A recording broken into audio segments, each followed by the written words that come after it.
Hello and welcome back to Cherries in Focus, episode 17, part 2. If you haven't seen part 1, check out the card above. Go back, watch part 1 where we talked about Manchester City and Liverpool. But in part 2 right now, we're going to turn our attentions to our fixture in the Premier League against Newcastle United. Do subscribe to the YouTube channel, follow the podcast, and please hit the like button. Steve, we're back for part 2. How you doing? Yeah, very well. All rested and raring to go. James, do we have a colour change? How you doing, part 2? I'm fired up for part 2. Let's do it. Aaron, good to see you again. Part 2, Newcastle United on Saturday. Yeah, bring on the Geordies. Bring on the Geordies, because Eddie Howe and his backroom team have had a busy week. Well, they would have done because they're off to Dortmund in the Champions League. That's massive for them. We're going to get into the finer details of this fixture because it's not ideal for Eddie Howe with injuries growing, suspensions as well. But let's take a look at Newcastle United this season so far, Steve. They look very, very good. Look, they had a bit of a dodgy spell after the opening day where they lost 3 in a row, but they've pulled that back unbeaten in 7. They're climbing that table. And Eddie's had to manage this with Newcastle being in every competition. Yeah, that doesn't show the, was it 4-0 demolition of Paris Saint-Germain? Yes. And Messi's Mbappe. Yeah, yeah, it was a bit of a slow start for them, and I remember a couple of people thinking, "Oh, have they sort of, are they not going to be as good as they were last season?" Well, we know what Eddie Howe's all about. We know he has these little blips now and again where he can't seem to get a win and nothing goes right for him, but he kind of rectifies it sooner rather than later. It's sort of a trait he always had with us, and we sort of doubting him, and then he'll go and win. Like that graphic showed, he'll go unbeaten for a load of games. So we all know what Eddie's about. We all know what he can do with lesser players, should I say. I know it's a horrible term, but not big household names. He knows he can make those players better. We know that. So the fact that they will have a few players out, although it's great news from our point of view, even those players that come in, I saw Matt Ritchie come on the other day, and I thought he still looks really good. He's still running around like a headless chicken, giving his all. I mean, obviously, he's not as full-flowing forward that he used to be with us, but he's still very experienced, very organised. They were doing an analysis, I think it was on Match of the Day or something, on Sky. They're just saying they double up. They really work hard for their fullbacks, the guys in front of them. So, like we said, you've pointed out injuries. I think they got suspension. Guimaraes is out. Dan Burn looks like he's picked up an injury. I think Jacob Murphy's done his shoulder again. Isak's already out. They have got a game in the week. Matt Target, yeah. There's a few injuries, but it seems, like I say, seemingly whoever they seem to bring in really knows the system, knows the ethos of Eddie and what he wants, and they just seem to seamlessly slot in. So I don't know where I am with this one. I think it's Eddie Howe, and he's a genius in my eyes. So it's going to be a tough afternoon, but equally, you could look at it. They could be fatigued from the week, like you say. They're going to Dortmund, and we haven't. I don't like James pointed out in part 1. We haven't had a point where we've really. Well, maybe Everton after the first goal was pretty poor and we dropped ahead. But there's been fight in every game, and we've seen flashes of what Andoni wants, and we're just hoping that it can go, can galvanise us a bit, and we can get that more complete all round performance. It's going to come sooner or later, I'm sure of it. So why not on the weekend of fatigued Newcastle?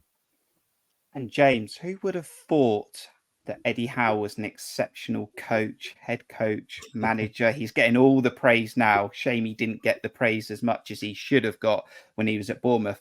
Bournemouth fans will tell you the guy's a genius, and he's proven it now, because it's almost like a second-year syndrome, like they talk about second teams coming up in the Championship and surviving for that second season in the Premier League. Almost feels like he had to survive this season, being in the Champions League and sort of continuing the good work he had done since he took over from Steve Bruce at the Magpies. You're poking the bear now to get me going on a rant. about how everyone outside of Bournemouth thinks about Eddie Howe. Look, I have been on this podcast before and said it. I'll say it again. The fairy tale was going from -17, bottom of the Football League, to the Premier League. That was the Cinderella story. We lived it. We were there for it, and we saw how it was achieved. He is an exceptional manager. And deserves all of the rewards that he can possibly get out of football. There is a massive asterisk next to that, given the way that Newcastle are conducting business at the moment. But that isn't the fans' fault, and that isn't anyone's fault up there. It's just the way football's going these days. It's the reality of it. I'll always, and all Bournemouth fans should have a very, very special place in their heart for Eddie for what he achieved. And it's always nice to see another team that isn't us playing the Eddie Howe way, playing attractive football, playing fast, free-flowing football, playing football that scores lots of goals. There's no sense of jealousy or envy from my point of view when I see that happening. I saw them play the opening game against Aston Villa when they won 5-1, and I thought they looked so quick and looked so thoroughly lethal in every possible way. And I thought they were going to be a real danger this season. They've stumbled a bit on the road. There's your ray of hope. They've stumbled a little bit. Take that 8-0 out of Sheffield United out of the equation, and in the league on the road, there's no wins there. So there's they may not. There's the possibility they may not travel well. It's a long way from Newcastle anyway. It's even longer when you've got to go via Dortmund. Yeah, but what Eddie Howe teams can do now, Aaron, is defend. And they got 3 points at home against Arsenal, 1-0, bit GBS. Well, don't speak to Mikel Arteta because he'll tell you that it shouldn't have been a goal for 1, 2 or 3 reasons. But there were some issues within the game, as Steve's spoken about. Dan Burns going to be out for quite a few months now. Bruno Guimaraes was running a thin line. Maybe he should have been sent off along with Havertz. But they showed their strength in that game, and they did enough. Anthony Gordon got the goal. It was a big 3 points for them. And your thoughts on their 1-0 last week? I am incredibly jealous and envious of Newcastle, and it doesn't get any easier. Every time I watch Newcastle play, I have a fondness for them. I watch Eddie and JT and Stephen Purchase and even Graham Jones, and I'm like, that's our backroom staff. What are they doing up there? But what they are doing is an unbelievable job, and I just love watching them play. And I love Eddie Howe, and I just as I echo what James said, I wish him every accolade and every success in the game, because he deserves it. Because he's not just an unbelievable football manager. He, by all accounts, he's an exceptional person, human being. And except for Saturday, I wish him all the luck. But look, he was kind to us last season. He refused to beat us last year out of kindness of his heart. So maybe he'll do the same again this year. There is a chance. Naturally, there's a chance because, as James said, they don't travel particularly well in the league. They have got injuries now.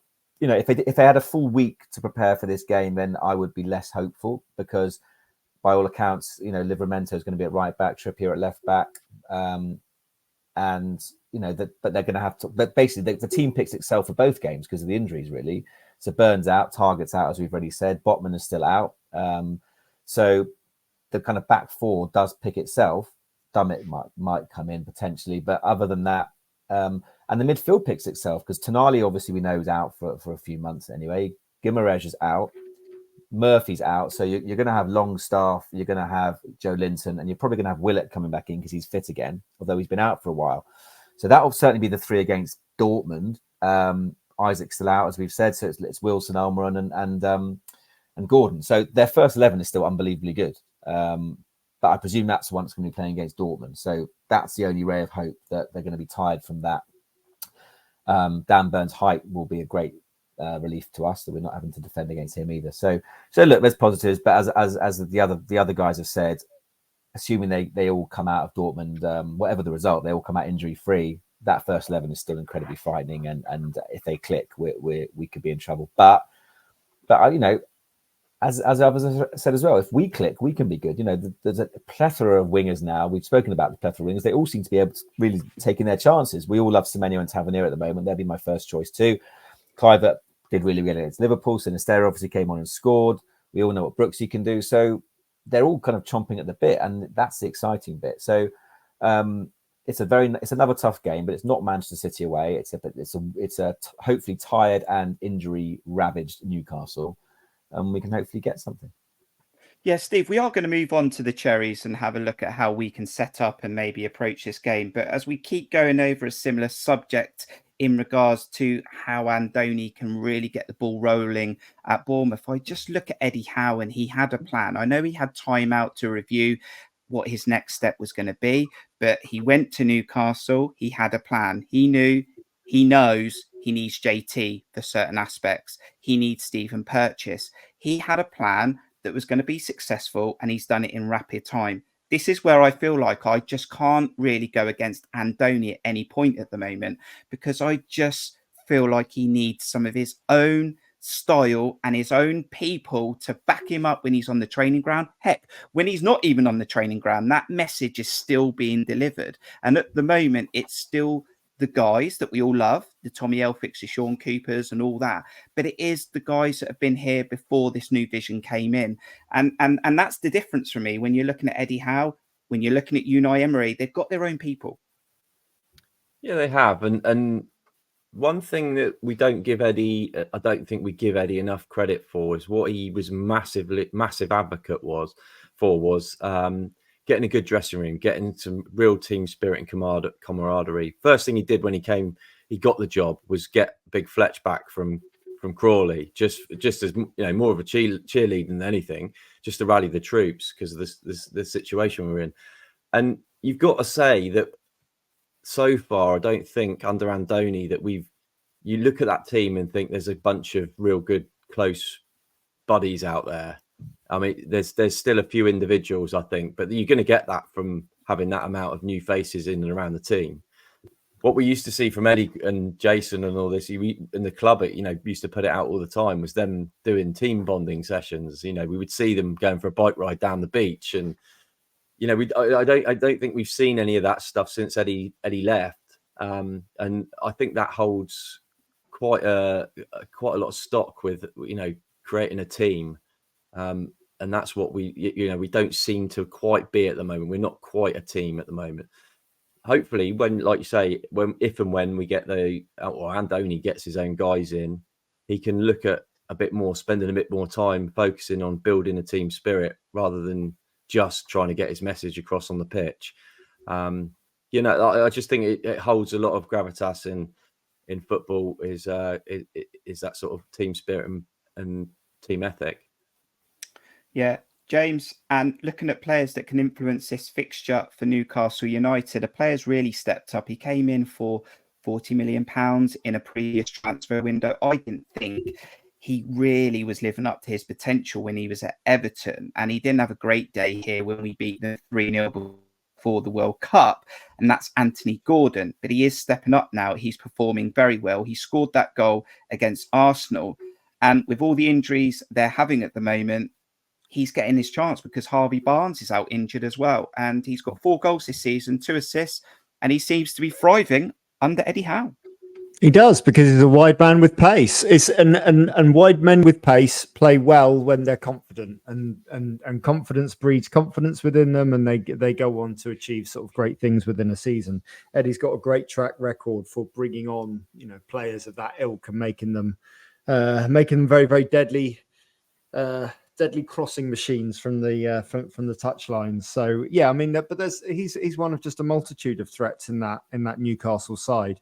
And I think what's important for us is to contain them at home, create an atmosphere at home that helps create some sort of intimidation, some sort of cauldron-like atmosphere, but also have faith in our players who are like Anthony Gordon, to have faith in our Taverniers, to have faith in our Brooks, to have faith in our Sinisteras, to have faith in our Kluiverts and in our Semenyo's, and to and especially at home, to have faith ultimately with Iriola and the system and the style of football that he's trying to implement, and the philosophy he's trying to implement at the club. I'm certainly, I'd give us, I don't know whether I'd give us more of a chance than I would under Scott Parker. Didn't have much of a chance in the Premier League under Bournemouth, did he? But going into games, knowing that we're going to be chasing down chasing down from high up the pitch, knowing that we're going to be running, knowing that we're going to be, trying to get as many shots and crosses in during the game as possible, certainly fills me with more enthusiasm than it does under the potential of playing Scott Parker's brand of Parker ball. So, Aaron, I'm going to sort of bring up a predicted 11. We're very early in the week, so things can change, and we just don't know what the deal is with Alex Scott at the moment. But as we sort of hop back into part one, when we've spoken about having this switch up in formation, I'm expecting Andoni to go back to something more natural that's done us okay. I know we've only got the one Premier League win, but we did okay at Anfield, as we spoke about. I expect the formation to go a little bit more natural at home with that enthusiasm that Newcastle are not at full strength. Yes, they've got leaders in the likes of Lascelles and they've got partnerships as well. They've got connections, but we have got an opportunity at home under the lights to do something. Without a doubt, yeah. I think you said under the lights as well. We always perform better because it's a 5:30 kickoff, which will be dark by then. So at this time of year, so yeah, like I wouldn't say I'm confident for this, but I'm hopeful. I'm optimistic. I saw enough against Liverpool, certainly. Albeit the weather might have played a part, but I saw enough against Liverpool. With Salah, with Jota, with Gapco, etc., and still a pretty good team out there that we can compete. And as I said, Newcastle, they put a lot into a lot of games. They put a huge amount into that Arsenal game, a huge amount. The way Eddie gets them to play, as we found out, it takes a lot out of players. And I expect they're going to have to do a hell of a job at Dortmund and run, do a lot of running and put a lot into that. So that's going to take a toll on them. So I think we should hope to be fresh. I think we have to assume Alex Scott won't play on Saturday. But other than that, I think we're in pretty good nick with everybody else. And Lewis Cook's back. Whether he goes in or not, that's maybe up for discussion, but I assume he will. So yeah, definitely. Why can't we get something from this game? At least a draw, if not a win. But you never know. As you said, Luton at home to Liverpool, no one would have given them a chance. And we know if we can get it right, then we can certainly cause problems. Right, let's take a look at this then, Steve, and I'll also get James and Aaron's thoughts on this predicted 11. I've gone over to Fan Hub. It might change by Saturday because we're very early on in the week. You can join the Fan Hub community, link in the description below. Cherries Red Army will help you get instant access. But Steve, I think it was always in the planning that Mark Travers might have his first game back for Bournemouth in this fixture. I'm glad he didn't play against Manchester City. I know that's very harsh on Radu, but I think it would have been harsh on Travers to chuck him in. But I'm expecting Travers to start this game. Max Aaron's right back, Zabani, Kelly back into the centre-back role, Kirk is off the left. And now, if I'm correct in thinking, Lewis Cook is available again. We've gone full circle, because it looks like I want Rothwell and Lewis Cook with Billing, Semenyo, Tavernier and Dom Solanke. I am expecting Alex Scott to maybe not be fit. What I think I'm doing, Steve, is maybe setting my expectation that he might not be fit. And if he is fit, I'll be happy. That's my predicted lineup. Your thoughts? Yeah, I think we've got to just accept that even if he is okay and it's not too long term or whatever it is, it's probably going to be a good opportunity to let him get some recovery time. If it is just a knock or an impact injury, just give him a week off, because he's played, like we said, he's played 3 quick games, and he's had a bit of a whack. So yeah, I'd see it as an opportunity to bring Joe Rothwell. And actually, in Joe Rothwell's defence on Saturday, he was actually pretty good. One moment of sort of lapse of concentration defensively, but for the whole, he was quite positive. He was driving forward like we like to see him. The only thing for me is I don't know if, and I don't know why, but Andoni seems to love Christie. I know we keep going on about it. I would personally go with what you put there. I think it's a good shout for Semenyo. I think everyone really wants. I don't know why we're not starting him, because he's got numbers to back it up, whereas Christie just gives you work rate. It doesn't come in with the numbers at all. We saw it again on Saturday. He just sort of, I don't know, even when it's not really his fault, he's sort of offside, and it just never seems to fall for Christie. But yeah, Semenyo, I mean, if you've got Semenyo up against Trippier, he's aging as well as a fullback. He doesn't want a foot race against a big strong lad like Semenyo. I think that'd be ideal for him. I think he'd really relish that. Equally, Livramento hasn't played a lot of football, and have Tav up against him. I think there's really real opportunities to get them. They're not going to have Guimaraes sitting there dictating the game. So you'd think it's a good opportunity for the likes of Rothwell and Cook to sort of, get on the ball and receive off the back line, give to Billing, get out wide, really sort of start playing between the lines a bit more and seeing some more of this sort of attacking style that Iriola wants to play. James, also, we could get a song out nice and early. Mark Travers in goal might get us pumped a bit before the game. Your thoughts on Mark Travers? What I've also may have done to you is take out Chris Mepham, if I'm correct in thinking you're a big fan of. And of course, I've taken Ryan Christie out. And that's because I feel like if you're going to play Lewis Cook, expecting that to be fair, I need Rothwell there. Now, people will say, but you never pick Rothwell when you don't pick Lewis Cook. No, I don't. But if Lewis Cook starts, I need Rothwell in there as well. Yeah, you've seen my predicted 11. Your thoughts? Yeah, I mean, I think it's harsh on Mepham. I think there's a case for keeping Mepham there and bringing Lloyd Kelly in as left back and dropping Kirkes. I thought Aarons was exceptional against Burnley, especially getting forward. I thought he looked like a real threat, and we're going to need that against Newcastle. What you have to question with regards to Lewis Cook is how has what happened against Burnley played out, in the dressing room with Iriola, and is there a similar situation, with regards to what's happened to Neto? Although I'm sure the ankle injury is legitimate. And whether Iriola trusts him to come back into that squad yet, and it was an odd drop of character from Cook. Like we haven't seen that side of him ever before, so I don't really know sort of what was going on there. You'd like Rothwell's to think you'd like to think that the likes of Elphick and that would sort of giving good character reference on Cook, that's not what he's like. Yeah, definitely. And I think Rothwell actually in the opportunities he's been given this season, particularly early part of the season, looked really good. He's an impressive, sort of box to box sort of midfielder, really. With the Travers thing, I think Stoke were gutted. Stoke fans were absolutely gutted that he got recalled.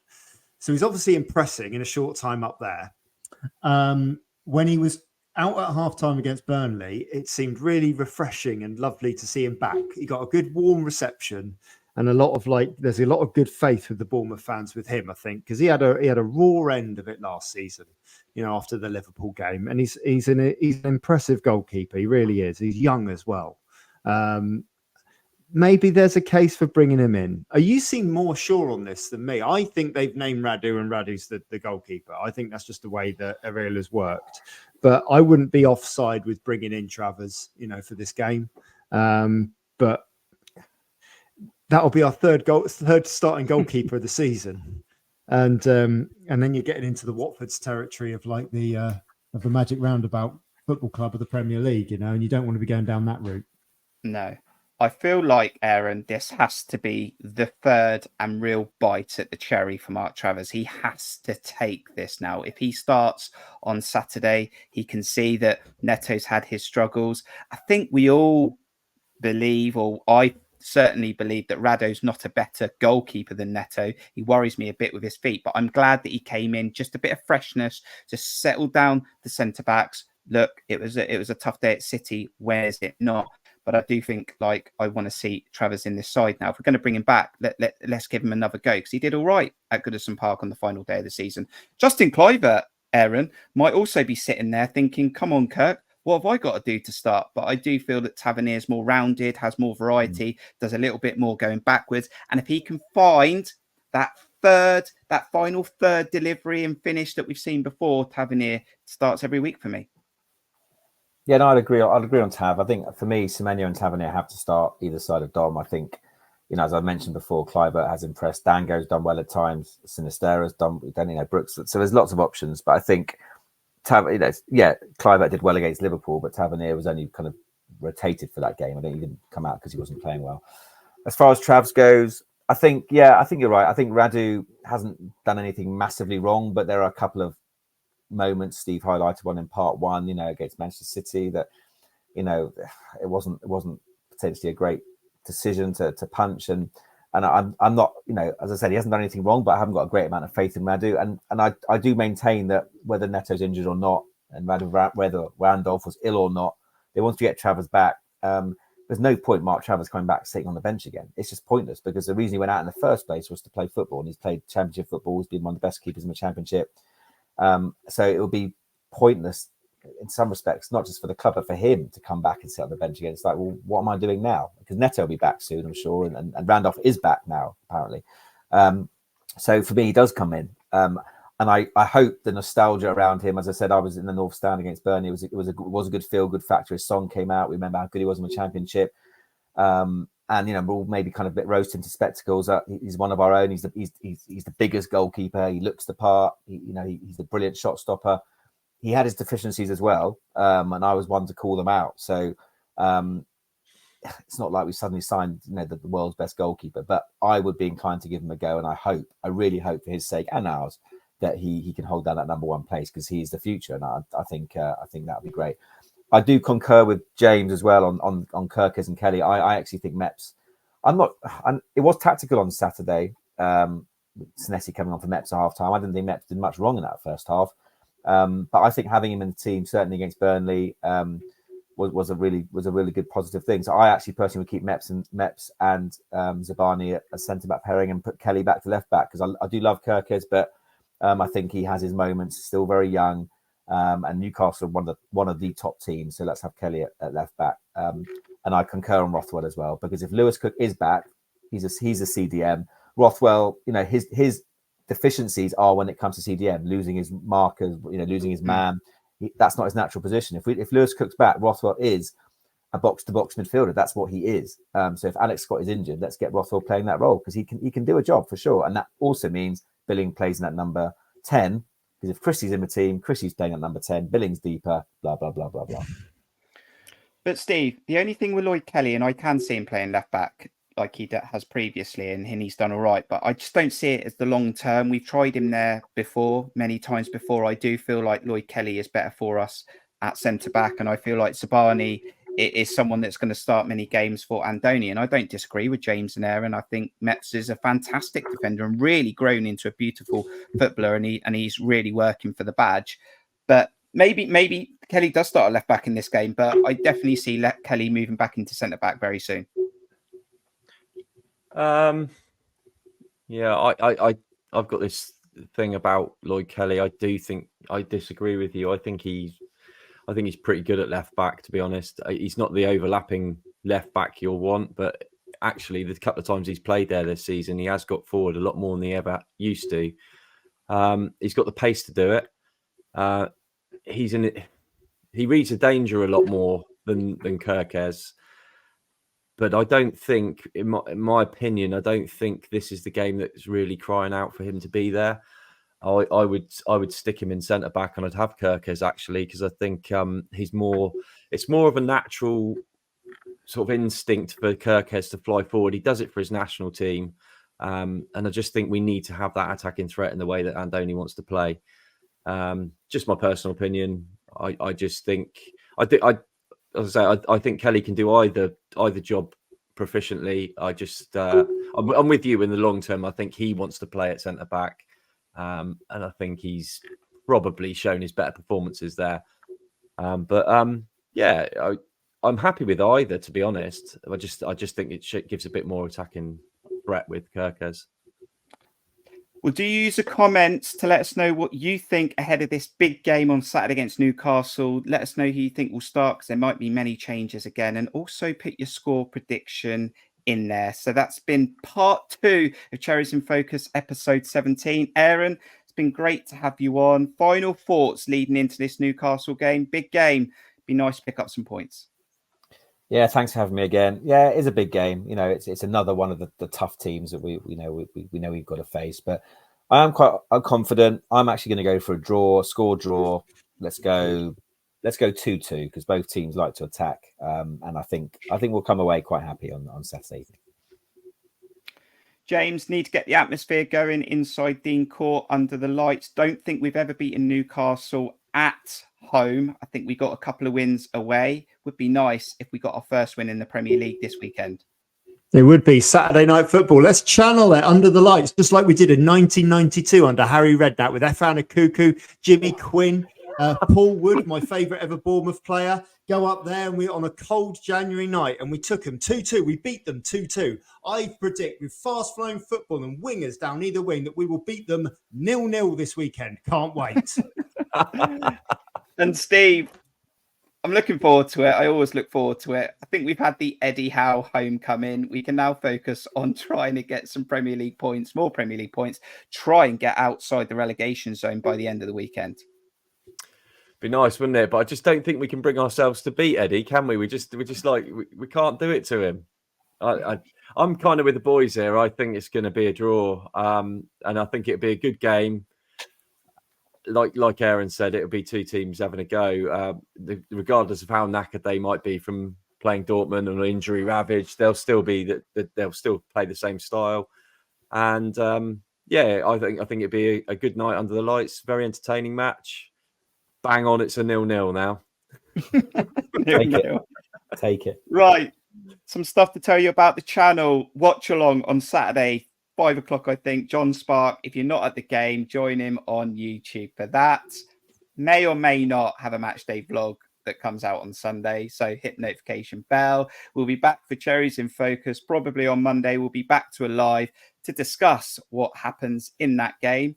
Subscribe to the channel, follow the podcast, hit the like button, show your love for Steve, James and Aaron. That's been episode 17, part 1, part 2 done. Now it's time to get on the pitch at Dean Court and get a result and a performance on Saturday. Look after yourself wherever you are in the world, and we'll see you on the next one. Up the Cherries. Up the Cherries.